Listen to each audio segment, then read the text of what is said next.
మన దగ్గర మిల్లర్లు, అంతేకాకుండా ఇసుక గిన్నెలు మరియు కాలం బాక్సులు, పిల్లర్ బాక్సులు.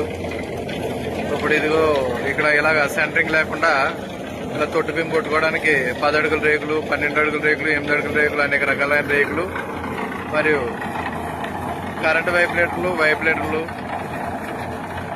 అంతేకాకుండా బిల్డింగ్ నిర్మాణానికి ఏ రకమైన సామాగ్రి కావాలన్నా అన్ని సామాగ్రిలు కూడా మన దగ్గర అద్దెకి లభిస్తాయి. అవన్నీ కూడా అతి తక్కువ రేట్లకే నేను ఇవ్వడం జరుగుతున్నది. నా దగ్గర ఇవే కాకుండా ఎలక్ట్రికల్ మిషన్స్ అంటే హ్యాండ్ కట్టర్స్, బిల్డింగ్లు బదలగొట్టే మిషన్స్, కటింగ్ మిషన్స్ మొత్తం అన్ని కూడా నా దగ్గర A to Z బిల్డింగ్ నిర్మాణ మెటీరియల్ అంతా కూడా నా దగ్గర తక్కువ రేటుకి అద్దెకోవడం జరుగుతుంది. కాబట్టి కాట్రేనికోన సమీప ప్రాంతాల వారందరూ కూడా ఈ యొక్క అవకాశాన్ని సద్వినియోగం చేసుకోవాల్సిందిగా కోరుతున్నాను.